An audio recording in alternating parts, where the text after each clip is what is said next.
Are you ready?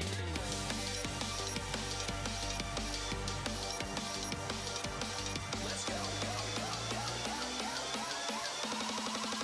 Back from the dead.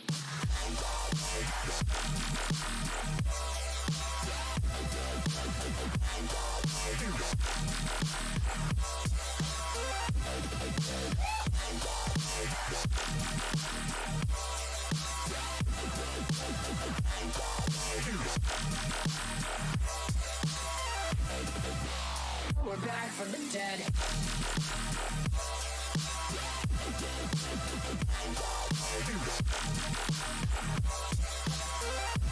Hell yeah.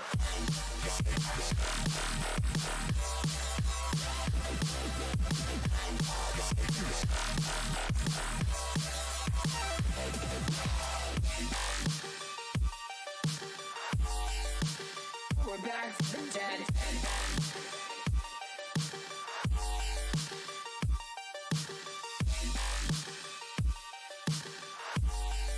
Back from the dead.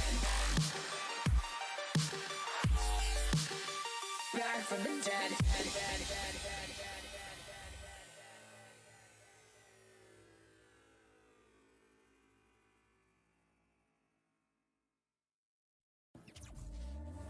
Back from the dead.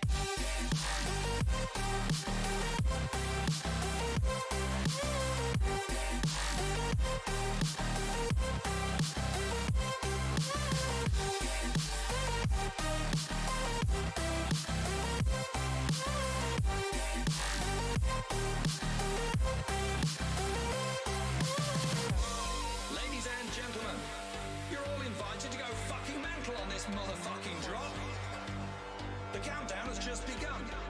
Are you ready?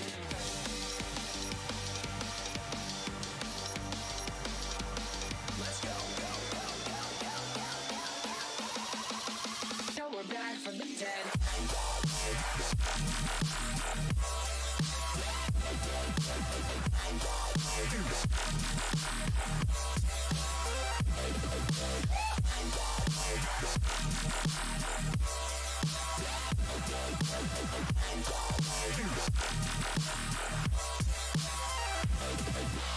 We're back from the dead.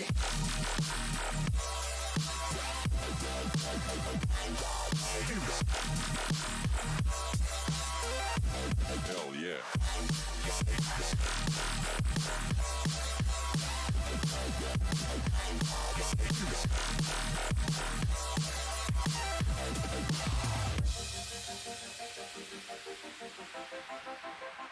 Back.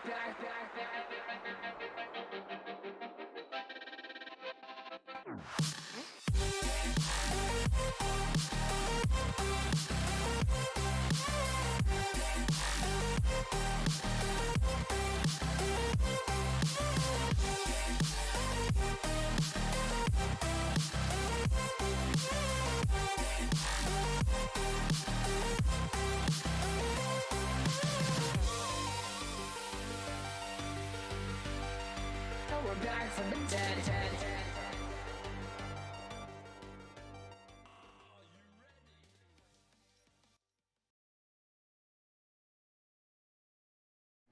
Hey guys, what is up? Welcome back to the channel. It is yours truly, Krystal.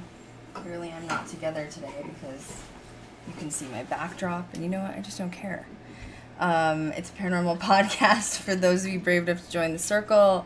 Bringing in Kat right now. Right meow. Right meow. I was just gonna say that. Right meow. You know, I did some fun stuff for TikTok today. I got to go visit some animals that are up for adoption, and I did a little TikTok on it, and it was really fun. It was so fun. So yeah, I was excited about that. How was your Friday? Low key, actually. Yeah, it's a little rainy today here in New Hampshire, and my lizard's sleepy, and I'm sleepy. It's a mood, you know? You know? Is she about to go hibernation, but it's a different term, I know, in the lizard world, but she's about to do that, right? Mm-hmm. She's about to go into brumation. Usually she starts to hibernate and sleep in October, Mm-hmm. but it's been especially cooler here a little bit earlier this year. So she's starting to show some signs of sleepiness. And how long does she hibernate for?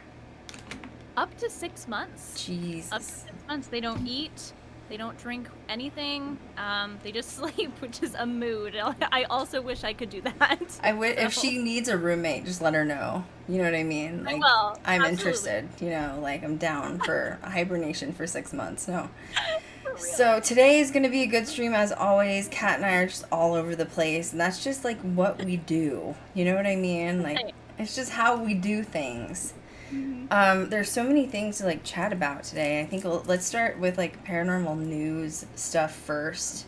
I have the notes. I have notes. And the tea, right? It's interesting. Yeah, there's a lot of like weird things going on right now in paranormal if you guys haven't been paying attention. And where's the place to start? What do you think? Destination Fear? Sure. Yeah. Should we do that? Season 3. Mm-hmm. Let's do it. Season 3, and you know, like I've always talked about on my channel, like the 3-season hump is a big deal. So once you get past the 3-season hump, it's a big deal. And so, you know, at the end of the day, no matter how I critique other filmmakers, I am very happy for people that can get to or past the 3rd season. So for Destination Fear to get to the 3rd season, that's huge, and I'm very happy for them because that means that, you know, everyone involved is really excited about I'm talking like people who are financing and producing it, like everybody, the network is proud of them. So it's a big deal like when you have that much support. However, you know, we started out watching, you know, 3rd season of Destination Fear, and the first few episodes I think were really good. Enjoyed them, to be honest. I really did. The first few episodes were great. Mm-hmm. It was season 3, episode 5, and episode 6 or 7. I can't remember the exact number.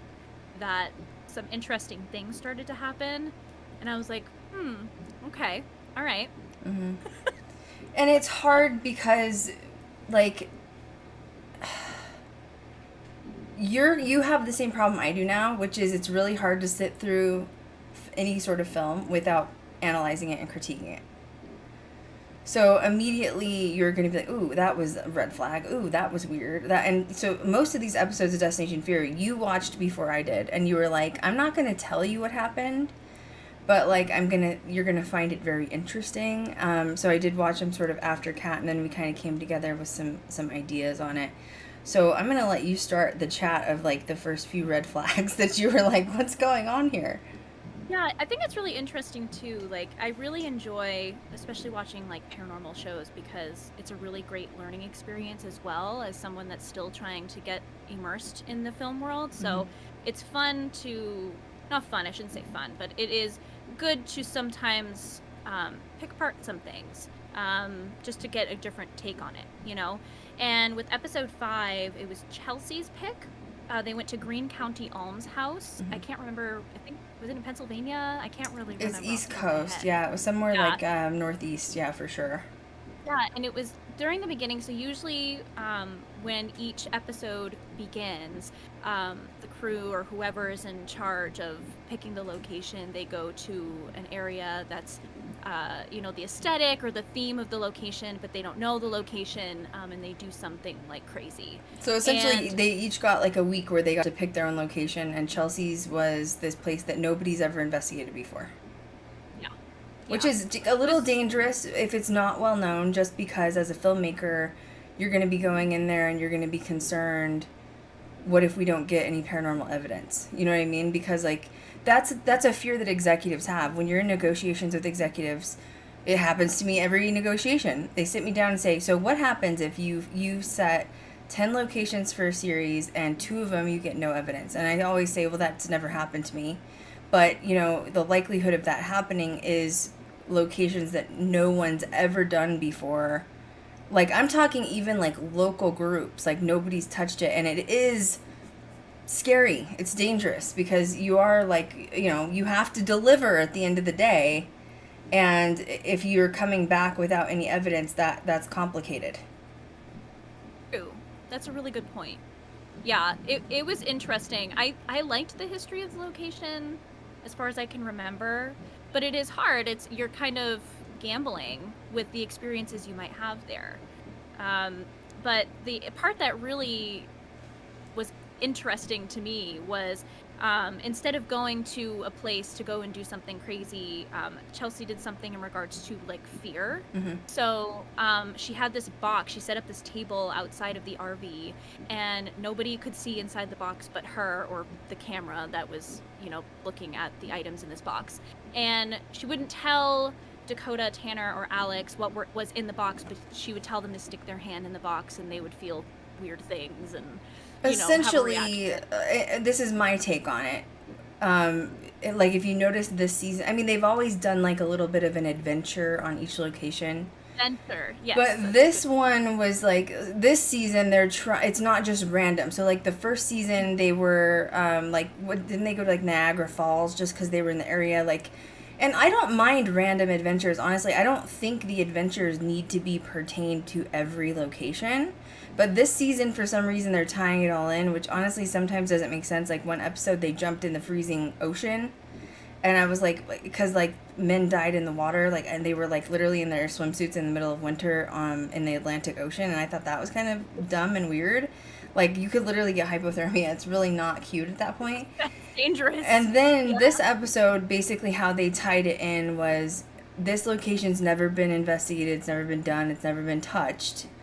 So I'm doing something secretive you guys don't know with this secret box that's never been done and never been touched. So that's how it was tied in, which I thought was a little corny, I'm going to be honest. But yeah. Kat had a bit of a shit fit when she realized what happened with this episode.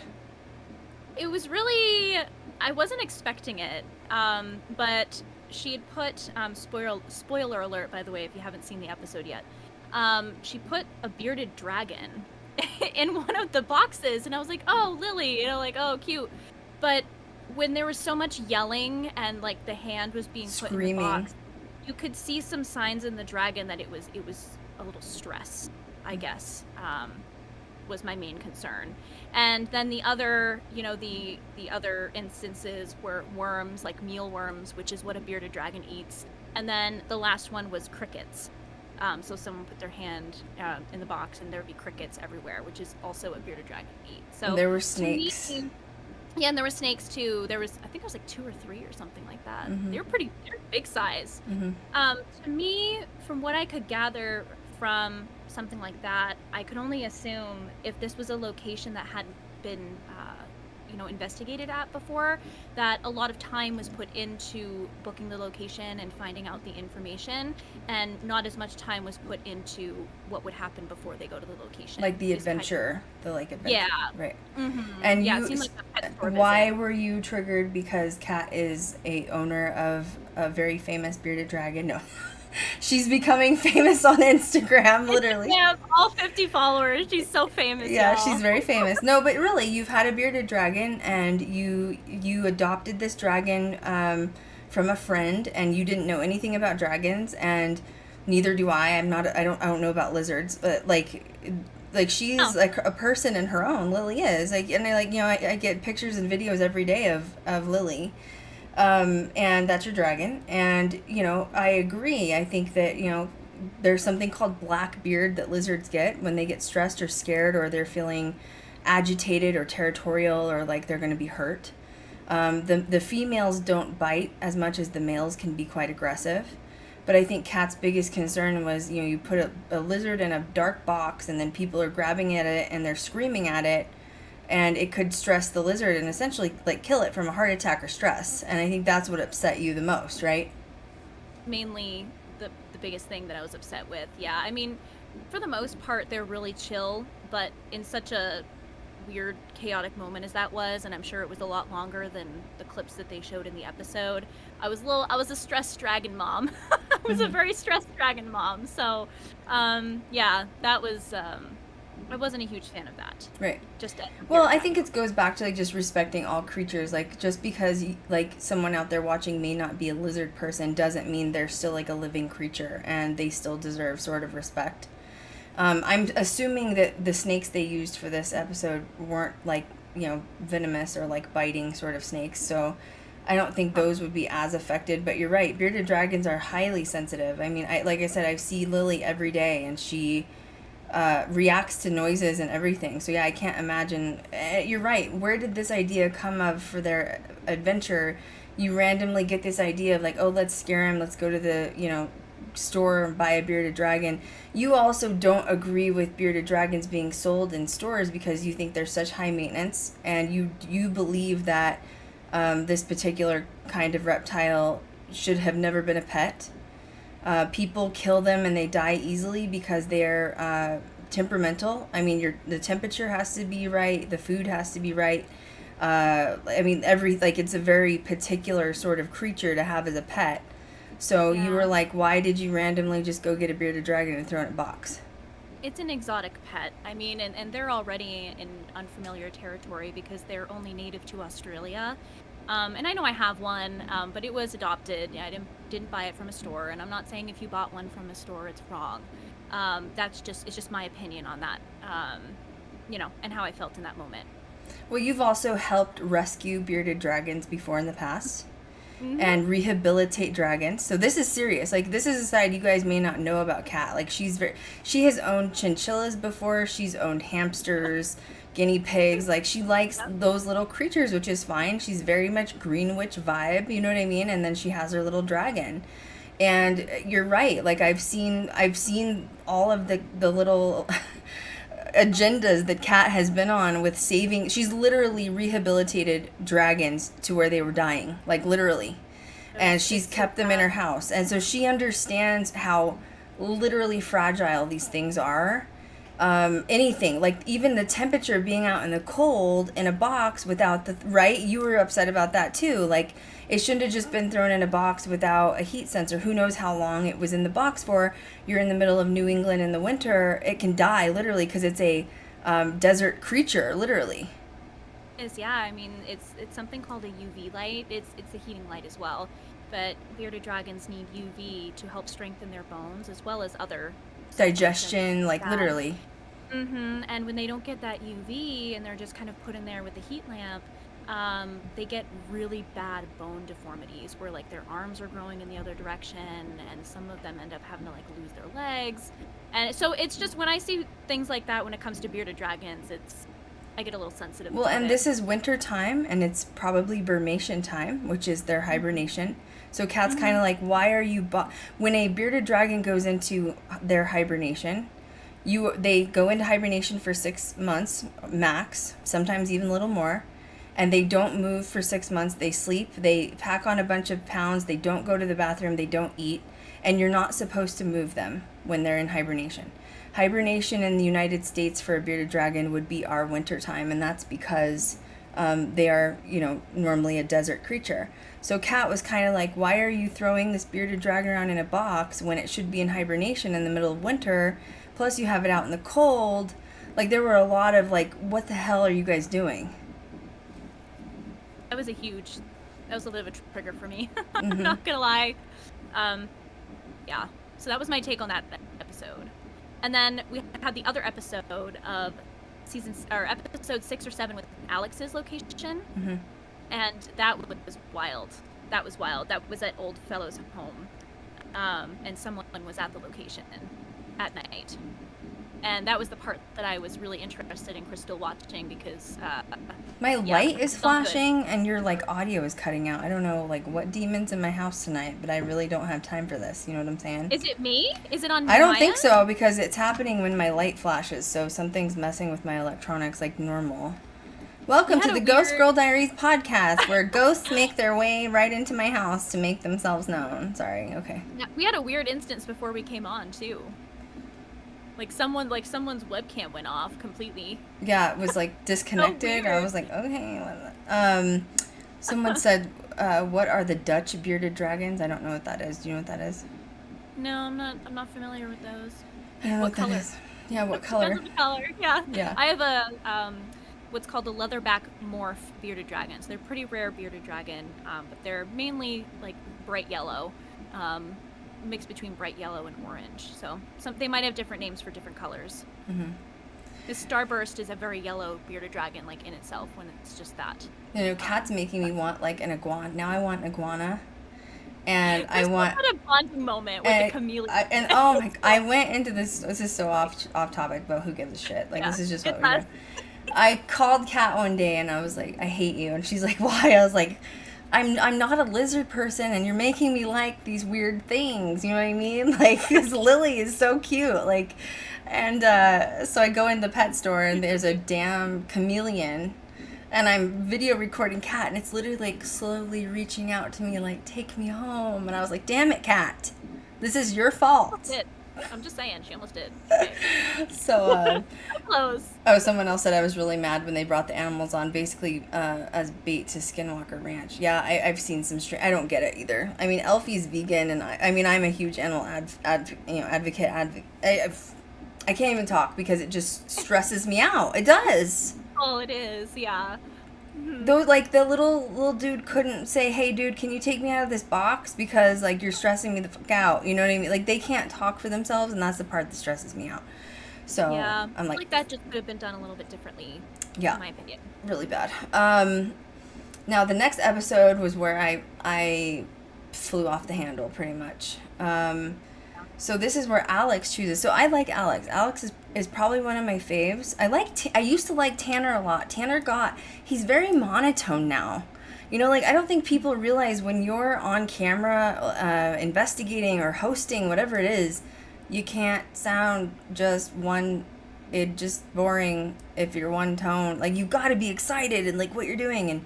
And Tanner's is so monotone that it just, like, at this point gets on my nerves. But then you have Alex, who's pretty good. Like, I like it, but I like Tanner that runs towards things. At least one of them does. And Dakota just screams like a banshee every time there's a little fart noise. Like, he screams, you know what I mean? Yeah. Chelsea, you know, whatever. Like, you know, she's gotten better. But I was going to say, she's gotten better, for sure. She has gotten better. Less screaming. Now, with Alex's episode, where did they go again? They went to Oddfellows' home. Okay, that's right. Which is in Missouri, right? Yes. And, yeah, that was wild. I was very interested to hear Krystal's take on that episode. Where do I begin? No. The beginning. The start. Let's just like rewind this. Okay, yeah. Is everybody ready for the next 45 minutes? No, I'm just kidding. Just making sure. No, but like looking at this from a production standpoint with this episode, and Kat knows this because like I've had to. Elfie knows this, for God's sake. Like, Elfie's on here, you know, like. Basically, they went into the Oddfellows' home. There were 2 separate buildings. There's so much that happened, it was unbelievable. But the first thing that happened was they saw a real life person basically run out of one of the buildings while they were like going through scoping it out before they actually left. So as a producer, like, this is me talking as a producer, not as a paranormal investigator. This tells me that they still don't have proper security 3 seasons in. I don't know why. 3 seasons in, there should be no money problems at this point. In my opinion, period. Everybody should be making sufficient money to the point where there's plenty of money to spend, there's no budget, there's no cap, and where the is the security at, and why aren't they sweeping the buildings before they go in? You know, like, I don't want to sound scary, but you do have a female with you, Chelsea, and if there are homeless people or creepy people or stalkers, whatever, and she could get the rapey vibe, you know, going on. Like, you don't want that. You want your sister safe. I don't want to hear an excuse that there's no finances for security. That's bullshit 3 seasons in. I don't want to hear that. Like, and if you're saying you don't have money, then who's pocketing it? One of the EPs, Zach, who's pocketing it to the point where they can't get security. So there's a real life person that runs out there, scared shitless, essentially. And I pretty much flew off the handle because, you know, when you sign contracts for series like this, you are put on liability insurance. The production company, the network, puts you on liability insurance. That's for, like, let's say Kat goes into this abandoned building and she's in the dark and she slips down some stairs and she rips her leg open to the point where she has to be airlifted out and she has to have surgery. And let's say we're 4 hours away from, like, a hospital, she has to be airlifted out. All the liability insurance pays for all of that. Let's say I die and while I'm on set filming in an abandoned building, and my family sues production company or whatever for, like, an at-fault death. This is what the insurance is for. Like, literally, like, if it's, let's say my family sues for $7 million, they will get that and more because that's what the insurance is for, to cover. My point is that if they have liability on them, which can be pricey, especially for third season in, like, they're doing a major production now, and somebody gets hurt, like rapey vibes or stabbed or shot because they didn't put security in to sweep the building, like, you're looking at a massive liability if someone's seriously injured or dead. Like, you're looking at a potential, like, suit against you with attorneys. I feel like if they haven't had somebody sweeping these locations, and they've been to some big locations, they've been very lucky to not have an instance like that where it can be a danger to everybody, including Chelsea, of course, especially as a female. And I guess the thing that was really concerning with Oddfellow's home was the fact that there was really no way for you to know that somebody was in the building because most of it was, like, demolished. So a lot of it was, like, you couldn't really hear a door slam or anything like that from the outside. Like, people were literally walking through the wall because there's a hole in the wall, you know, and then you go out, you can see outside. So... Well, the creepier part that the guy, whoever ran out, has immaculate freaking night vision. Because there was no, and it was a person, like, it was a legit person, but he had no cell phone for light, he had no flashlight for light, and he booked it out of there. They chased him out, but which is scary because that tells you not only is his night vision good, but also he knows the place like the back of his hand. That's scary. What if he came back? Like, it's just the safety concern is, like, I can't even keep talking about it. You know what I mean? As a producer, it made me cringe pretty badly. And I mean, you know, at the end of the day, the EPs may not care for security and be like, oh, well, if something happens, it'll be good for views. Man, that's like doing a dance with the devil if you're willing to let somebody get hurt, injured, or killed just to get some damn views on a show. You know what I mean? Dangerous. It's just dangerous in general. I'm kind of shocked that nobody would have mentioned to have them, you know, have security with them, especially with some of these huge locations they've been to. I don't know. I don't know what's going on. Somebody's pocketing the money somewhere, and it's an EP. And I don't know which EP, but somebody's not doing things right. And I think that also kind of teaches the audience bad things, that, like, you don't need to sweep before you investigate. Because, you know, I don't want to hear the excuse, oh, well, I'm not here to, like, be a role model for everybody else. You're on TV, boo-boo. You're going to be a role model whether you like it or not. People are going to follow you and trust faith in everything that you do. And they're going to turn around and do the same thing again. And they're going to be in unsafe instances, and people are going to mock you and mimic you. Now, moving forward, as if that wasn't bad enough, it got worse. And it got worse because it's Alex's location, and so they end up walking outside. Once again, middle of winter. They just found, and Missouri gets cold. My family's from Missouri, from Kansas City. In the winter, it's like ice storms, ice, very humid, you know, like ice sticks to the ground for a long time.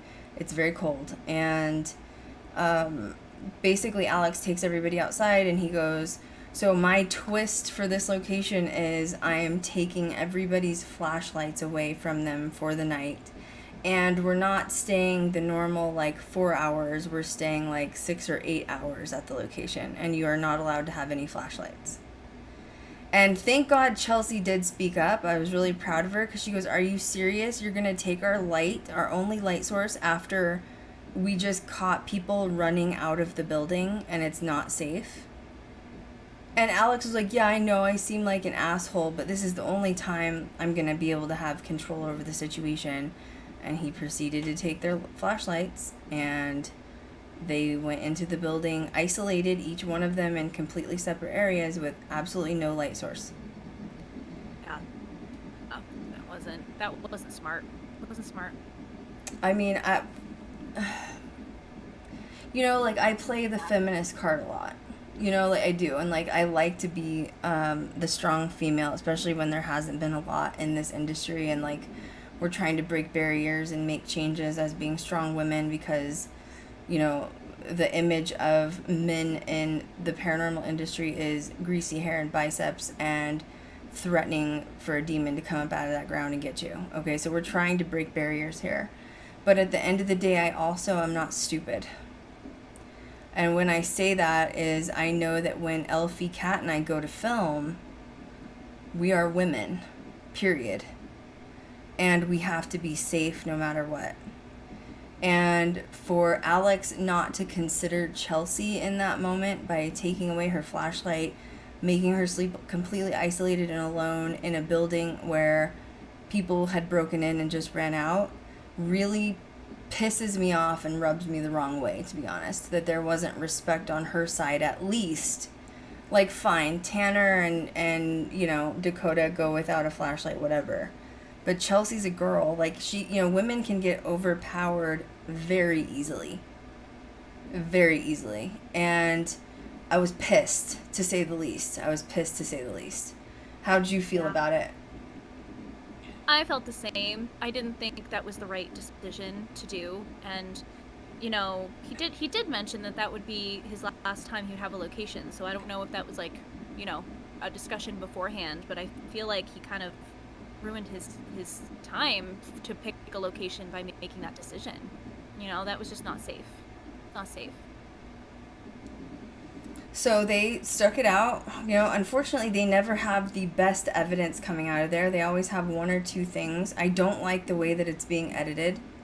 As far as I know, Dakota's the editor on it. He basically edits it, produces it, and is like a host of it.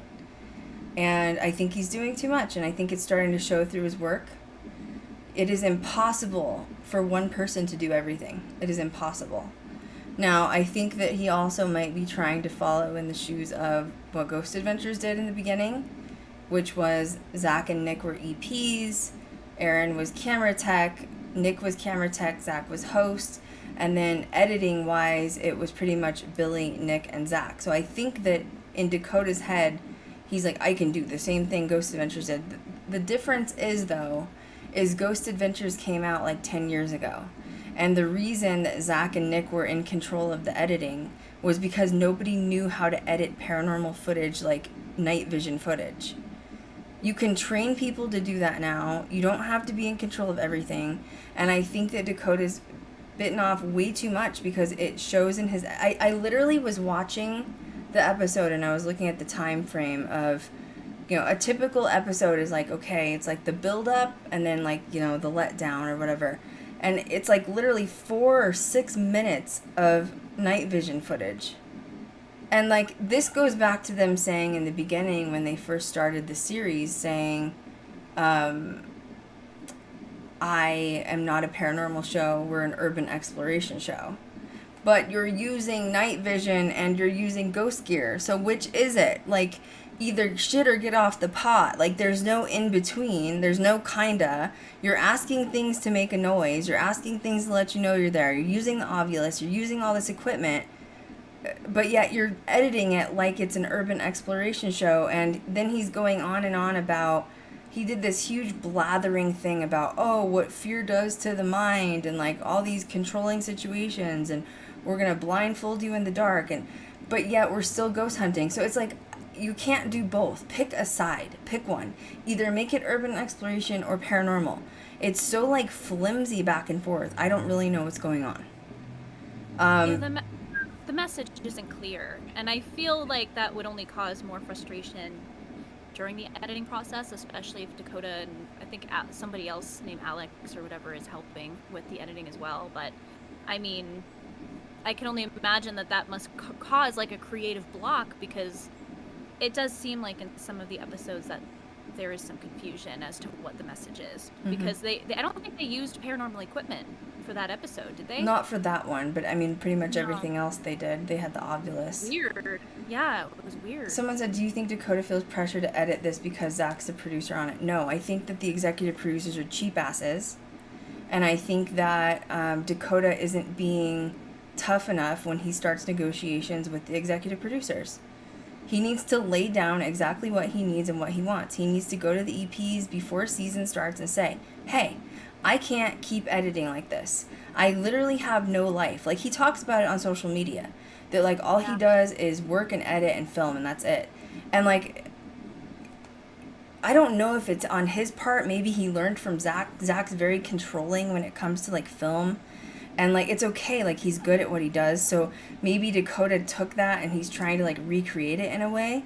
But at the end of the day, if it were me season 3, I'd be like, hey, I'm done editing. I need a freaking editor. I need a full post-production team. I'm tired. We have the money to do this now. So it's either Dakota's not speaking up enough, because you have to literally tell them exactly what you want in detailed form before you sign that contract. Because if he doesn't go to the EPs and say, this is what I want and this is what I need, of course they're going to run him over and be like, oh, he didn't ask for an editor. That's an extra $30,000 that we can split between us and the EPs. Of course they're not going to offer it to him. I don't think that they're being cheap, the EPs, to, like, not give him money for editing. I don't think Dakota's speaking up enough about what he needs and what he wants. Yeah, well, they're not going to baby him. No, either. no. You know? It's very detail-oriented with the whole process, so... And you have to be very specific with what you want, and that's why it's hard for me, even in the past when I've gone in with negotiations. I'm a single female going into a room full of 5 to 10 male EPs, and they're looking at me like, what the hell do you want? And so that's when I told you guys in the past, I have to walk, talk, think, and act like a man and know exactly what I want and lay it out on the table. And if you don't, they're going to run you over, because the less you ask for, the more money the EP and the network makes, period. So of course they're not going to help you unless you either A, ask for it, or B, tell them what you need. But the editing is like, I don't know why he's only leaving like 4 to 6 minutes at the end for like the night vision footage. It's just like, it's, to me, it's a very, like, a big letdown. You're, like, watching it, like, Elfie said this, too. You're, like, watching it, like, oh, there's a couple things happening, it's so good, and all of a sudden it ends, and you're like, what the hell? Yeah, the direction is not where it needs to be. And I think that comes with the message. You know, once you simplify the message and you make that clear, then the rest will kind of work itself out. But you can tell. You can tell there's some misfiring going on. Mm-hmm. Now, as far as this whole thing went with Chelsea being in this location without a flashlight, without a light, in an abandoned building where they just saw squatters run out, I'm really upset about that, because I'm concerned that there's going to be paranormal groups across the country, across the freaking world, that see that, who are going to think it's fun to take a female investigator, put her in an abandoned building and isolate her and leave her alone without any form of communication or light source. And it is not safe, period. And for them to, like, put that on TV and, like, make it look like it's okay for that to happen really stresses me out, to be honest. So after that particular episode, I told Kat that I can no longer support Destination Fear, and I'll no longer be watching any of the episodes. Cat just froze. Are you there? I'm telling you, I don't know if it's Shadow Mercury retrograde going on. I don't know what it is, but let me try to call her back again. Can you hear me? I can hear you now. Yeah, that was that weird. weird? It cut out. Yeah, it, like, froze and shut you off. So anyway, I left off saying, oh, did it cut her off again?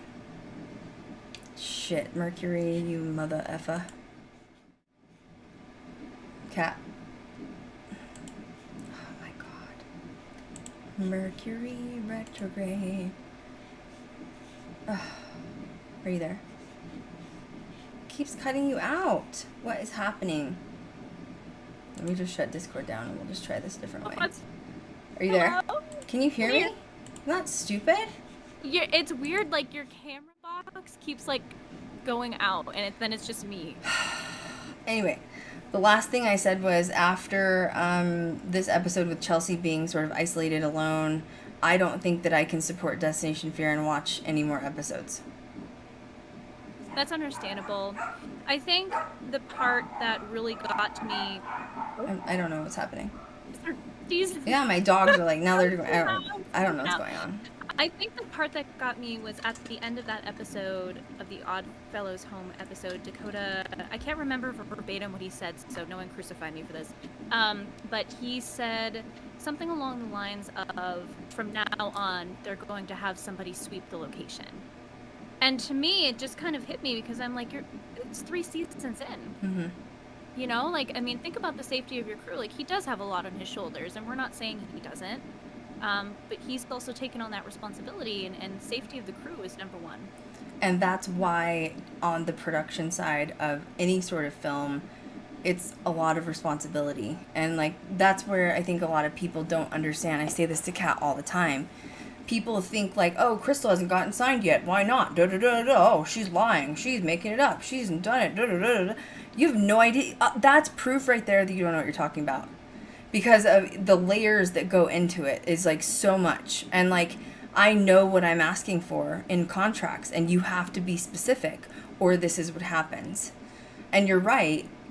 Why are you now deciding you're over halfway through season 3 and now you're like, oh, maybe we should have security on? Are you serious? It took you till like, you know, your sister had to sit with the flashlight, no lighting source for 6 to 8 hours. She could have gotten murdered. Like, who knows what could have happened?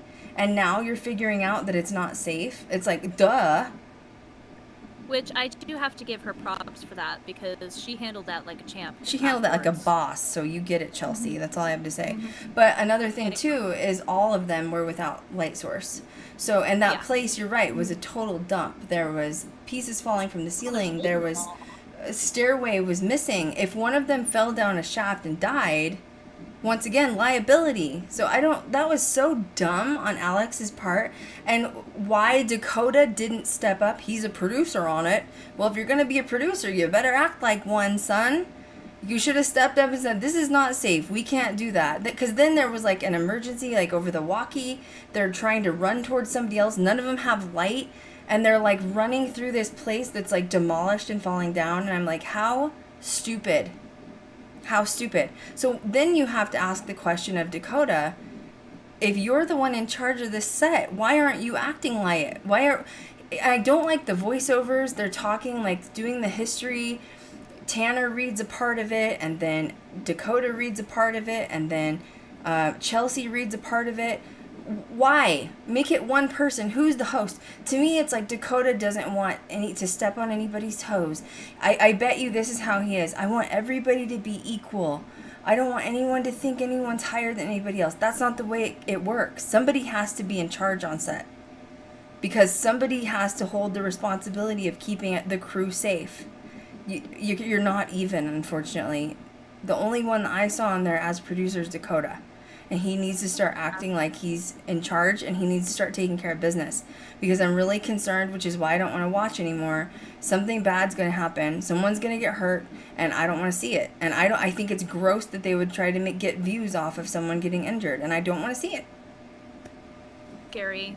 That's scary. And just kind of a liability in general. Mm-hmm. You know, and that's, I think they have one more episode. They're going to 2 locations and their final episode. Mm-hmm. So I'm curious to see what happens next. Mm-hmm. You're gonna watch. I'm not, unless you're absolutely. You'll have to take my right leg in order for that to happen. Okay. I'm so against it at this point. It's just it's not good. It's not teaching investigators the right way to do things, and it's not safe. And I don't know. I'm gonna get off my soapbox now, because it is not safe. Okay, we have a couple of questions here. Someone says they think they're going to Villisca Axe House. Did you see that one? Yeah, they're going. That's one of the 2 locations they're going to. It is. Okay. For the final episode. Mm-hmm. Someone said I want to watch Villisca and then see what happens, and then I'm not going to watch it anymore. Someone says the ghosts don't want me to stop watching Destination Fear because my feed froze. Did they get any paranormal footage? They have. They've gotten some here and there, but not tons. I think they get about 2 to 3 pieces of evidence per location. Also asked if we talk about UFOs. Yes, we do sometimes, just not this stream. And another question was, curious on any update on Ghost Girl Diaries that you can give, or am I still hush hush for now? I am still hush hush for now. I'm not hush hush. Other people have made me hush hush. So yeah, Hush. I am hushed. Yeah. We are hushed to the max. To the max.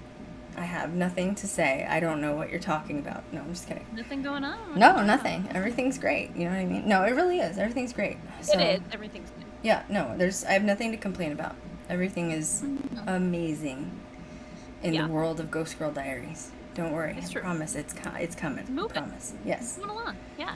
Yeah, in fact, Kat and I took off, a couple months? And it was great. Took off, I have let's to see. say, it was great. June was horrible. Where did we talk about June that? was awful. I was staying on the pavement. Kat was Imagine picking me up. 20 in 1 month. That was the epitome of June, okay? And then July, we were halfway through July, was crazy. And Yeah. then we took off like 2 weeks in July, pretty much all of August till now. And it was great, man. So yeah, we're back to posting if you haven't noticed. And like, yeah, I'm not complaining. And now we're getting ready to go back into another busy section. And it's going to be really bad this time. But that's okay.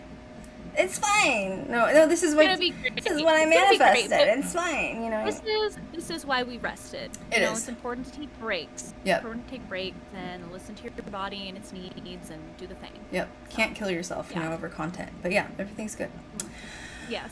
Next paranormal topic. Katrina? Talking about Katrina Weidman? Katrina from Paranormal State. So we were really excited for her last week. I think, wasn't it Elfie and I that talked about this briefly? Yeah. She posted... Portals to Hell. She Portals to Hell? Portals to Hell is the one with Jack Osborne. I don't remember what the other one was called. I get them confused. She was talking about posting on the 8th, I believe, which was 2 days ago. Katrina was going to have a new series up with her other friend from Paranormal State. I can't remember that girl's name. Who's her name? Do you remember? Heather Taddy? Is that right? Taddy, I think that's right. Yeah, it's called Travel the Dead. Travel the Dead. We were so excited because they were going to premiere it on YouTube. And then I was waiting for the drop because, I mean, I think Katrina's gotten so screwed. I've said that and I will continue to say it. I think she's gotten so screwed. They've thrown her around so much and it's not fair, and I love the girl, and like, she is good at what she does, and in my opinion with Portals to Hell, she carries that damn show with Jack. And so I was really happy. I said last week I assumed that because she was doing something with YouTube that it was because she might have pitched it and they turned her down or whatever at Travel Channel. Now, how do I word this properly? Generally speaking, when you're in a contract with a production company and or a network, you have control over your social media. Generally speaking, there will be some exceptions, but like, take it for example, Aaron Goodwin's been with Ghost Adventures obviously since the beginning, and he has a YouTube channel. I don't think he really posts much on there anymore, but he has a YouTube channel. Like Billy does his like DJ music on the side and they don't care. Nick released like albums, remember, like his really rap career. Oh my God. Oh, good Lord. We're just not going to go there. My ears are bleeding. Woo! Anyway. No, but really, so like, generally speaking, you can control your own social media. YouTube is considered social media. So what I think happened was she probably tried to pitch this to her producers or the network or whatever, and she says, hey, I have this great idea for this show with Heather. The network shuts her down because welcome to being a girl in paranormal, ho. It's horrible. It was weird because it was canceled, or postponed, excuse me, it was postponed. The Travel the Dead series on YouTube. On the release date, like hours before, it was hours almost like before. the rug. It was almost like the rug was pulled out right before it happened. And that's a little frustrating. Producers are assholes. Producers are assholes. Whose fault is this? Not hers. I can guarantee you, Travel stepped in, or the production company, over Jack Osborne, and said this is a conflict of your contract. In my opinion, off the record, Katrina, you need to speak with an attorney and or a what? Can you hear me? I can hear you now, yeah. I think that she needs to speak with an attorney of some sort, because I think that this is what I've been going through, and this is gonna sound selfish, and I'm gonna say it anyway. Seeing her get stopped from putting something out on YouTube, it really did validate that it's not just me who struggles in this industry so bad. It's all women in the paranormal industry, because the same thing happened to her. And it's so shitty. It is so shitty. And change has got to happen, because I am so sick of this shit. Not just for me, not just for Kat, not just for Elfie, but for Katrina and for Chelsea going through that on Destination Fear. Everybody. Someone's got to be a voice, and it sucks. And I can't believe they canceled it hours before it was supposed to premiere. That's sad. Sad. Because who knows what she spent on cinematography? Like, we don't know what she was prepping. She says it's postponed from YouTube, but Yes. that means if and or they let her release it.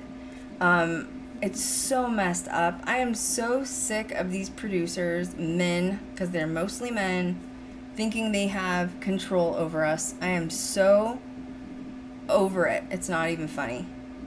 Yeah, I think she said in her message that it was circumstances out of their control. Okay, here's a question.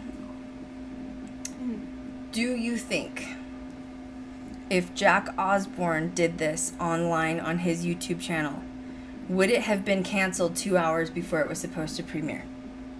Oh, no. Absolutely not. Absolutely not. Right. Yeah, and that's the messed up thing about it. Yep. It really is. Because there was so much hype with it. Like, everyone was really excited. We all were excited. Her promo images looked badass.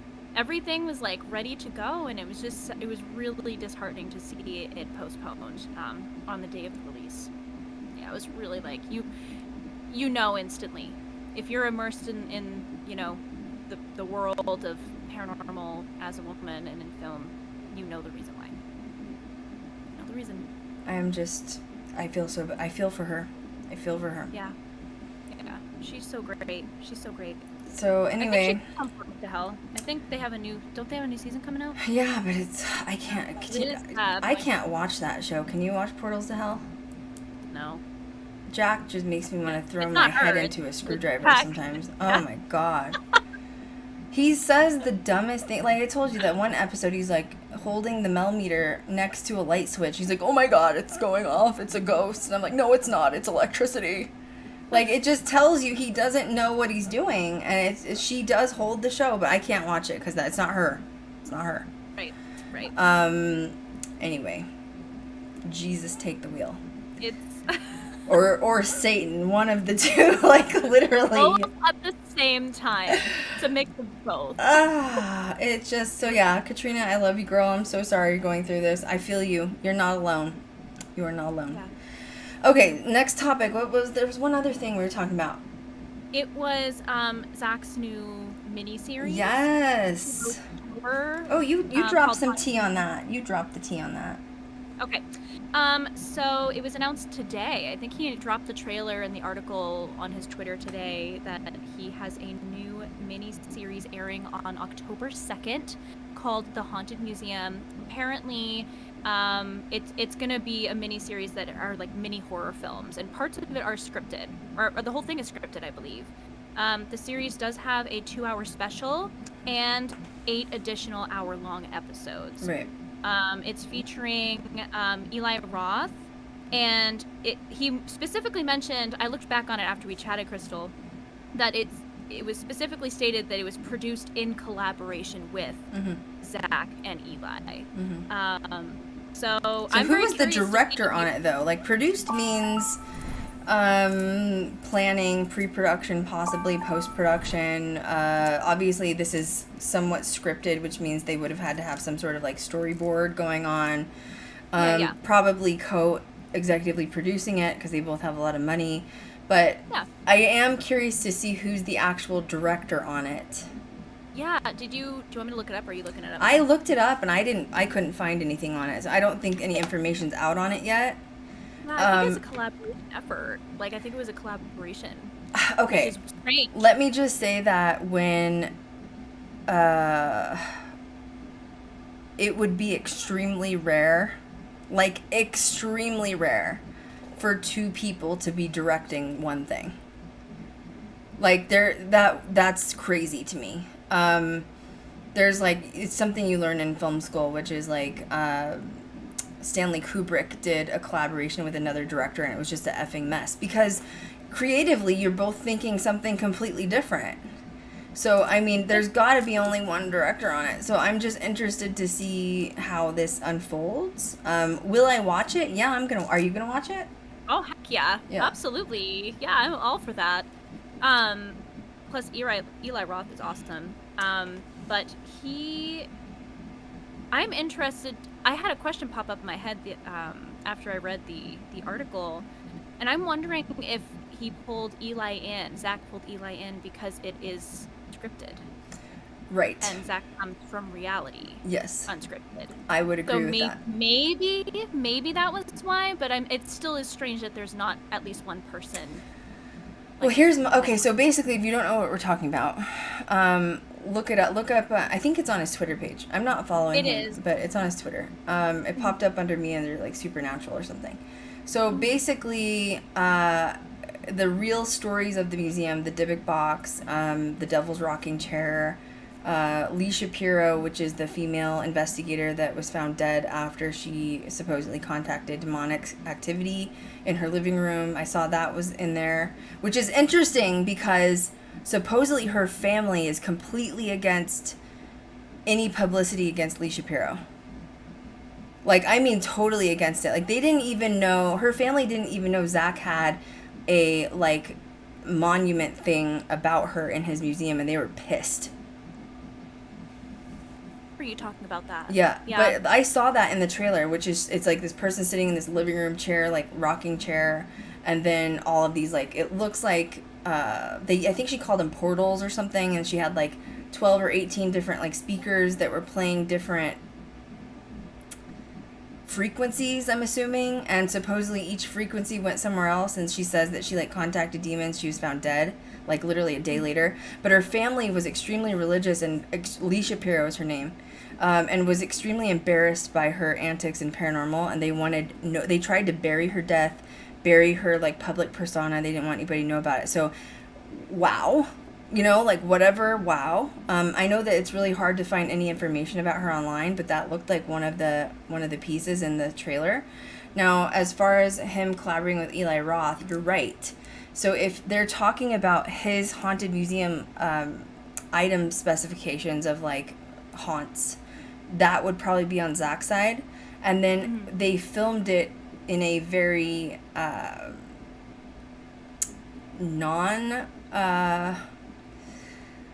non-documentary sort of way. Like, it looks full on script to me. Whatever. I don't know. There wasn't enough to see it. You know what I mean? Yeah, I think the article stated that it's scripted. I can't remember exactly. Because they don't show any characters in the trailer talking. They just show Zach and, like, his museum. And then they show, like, paranormal activity happening. So you don't know if you're just watching it unplay. Like, you don't know what you're saying. I think. Yeah. I think it's reenactments with actors, and that's where the scripted part comes in. Mm-hmm. But they called it mini horror films. So, like, each 8 hour-long episodes, plus the 2-hour special, whatever it is, are, like, mini horror films. So I'm assuming that's where Eli comes in, and Zach is voicing it. Right. Like, voicing the history right. on it. Voiceover or something. Yeah. Mm-hmm. Which is interesting, though, because that says Zach didn't want to do the scripted part, which is really interesting. Mm-hmm. So he's basically saying, I'm kind of comfortable doing the documentary reality side and not the scripted side. So that's interesting. You'd think that he would have wanted to, like, jump off and do his own thing. Maybe Discovery Plus put some, you know, requirements on him, and maybe they had to have Eli Roth involved. I don't know. But it'll be interesting to sort of chat about that later when we watch it. Yeah, I'm excited. I'm excited to watch it. I No, think me it's gonna too. be good. Yeah, I like anything paranormal, so I'll watch it. Until you like get left alone in an abandoned Oddfellows home without a light, and you're a girl. Anyway, I'm off my soapbox again. It's fine. Sorry, it's just gonna happen sometimes.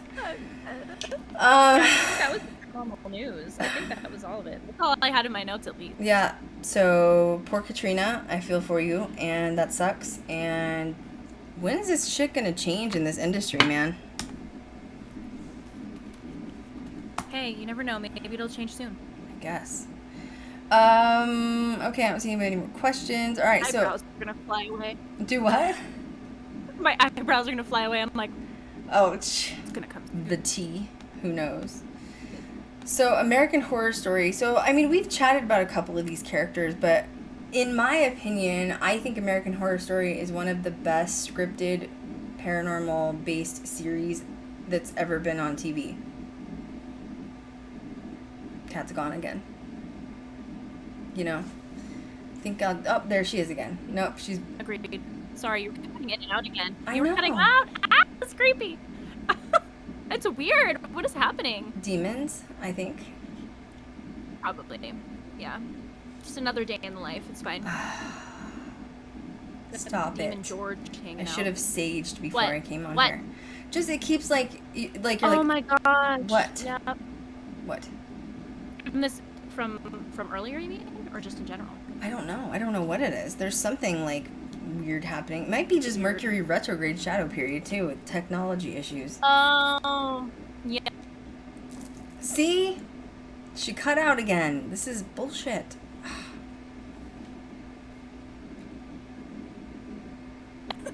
I know. I'm sorry. Is it me? No. Hello? No. Damn you, computer. Trust me, I have a new computer, so it's not that. It's not the connection. Julia said the industry is degrading. Do you think that it would be ethical to go to locations like Pompeii or Machu Picchu? Cat's frozen again. God damn it. Oh, there you are. I don't know. I'm sorry, Cat. I don't know what's going on. Okay, I just hope it's not on my end. No, I don't think so. It's Satan in my computer. Okay.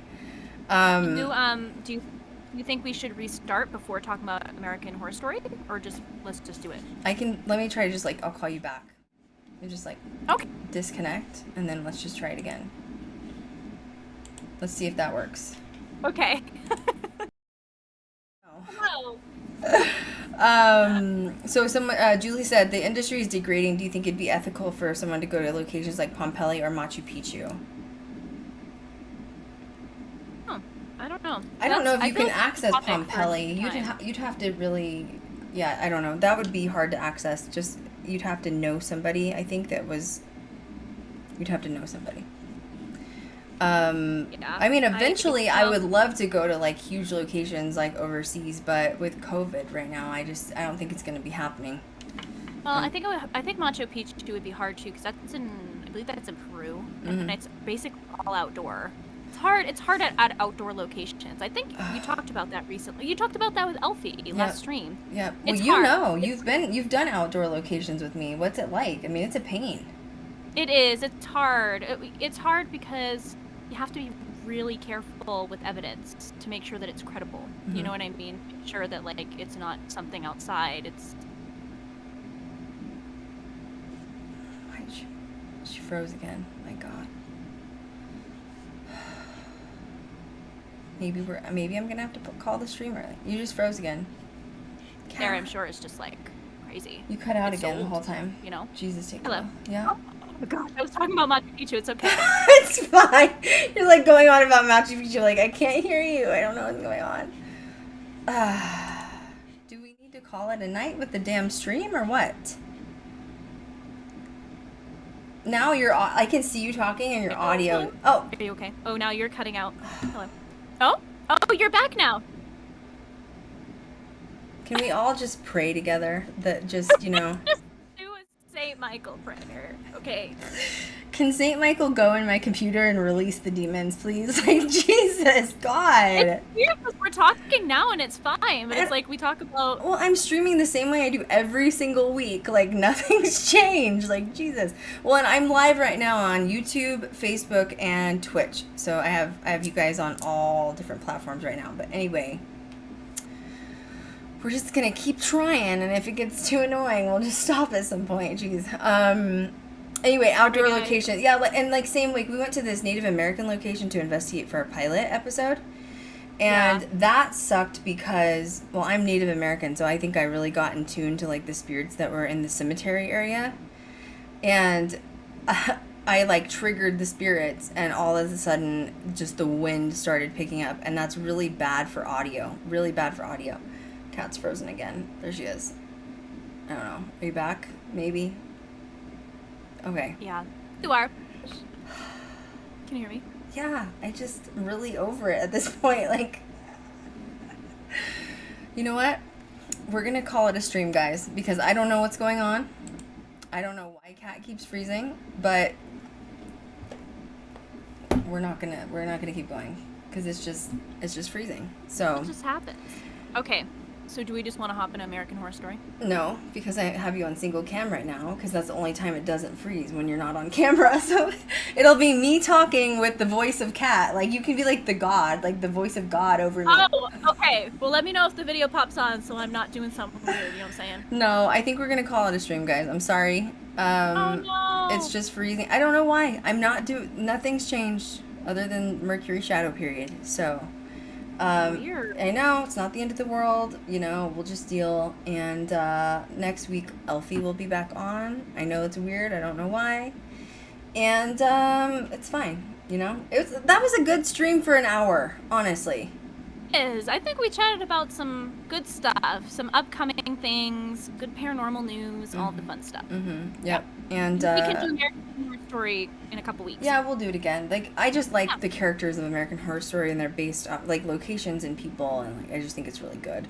And it's one of the most respected, I think, as far as a scripted series about paranormal. I love American Horror Story for that reason. And so yeah, we'll go over it again. But anyway, Awesome. Outdoor locations are a pain in the ass.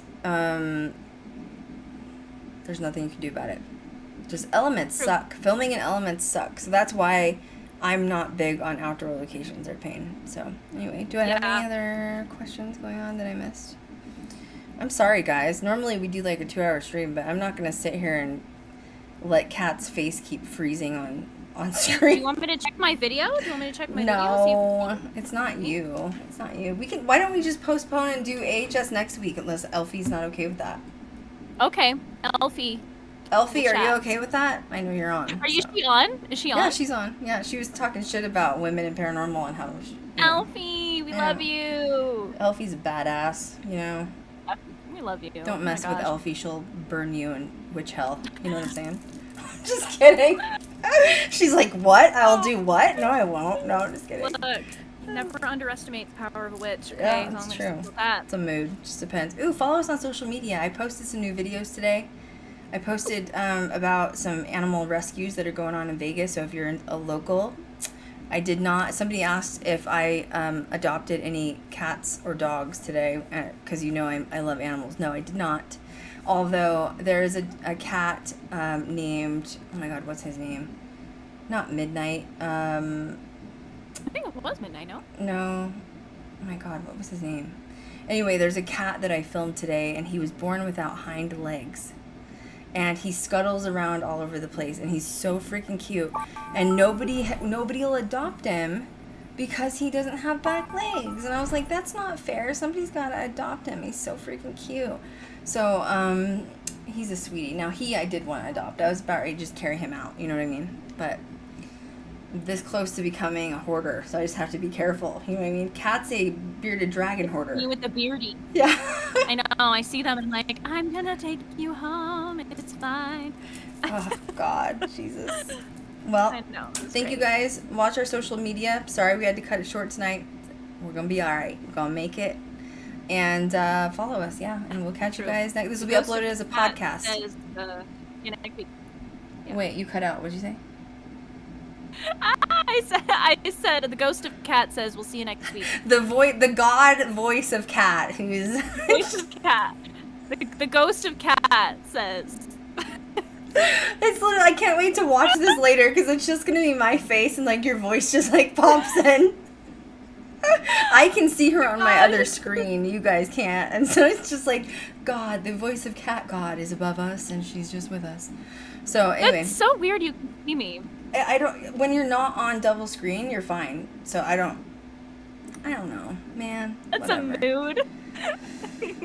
Our spirit guys are like, just take the night off. We're like, fine, I will. No, so thank you guys so much. This will be uploaded as a podcast as always, and as always, we'll catch you guys next time. Thank you. Bye, voice of cat. Bye, God of cat.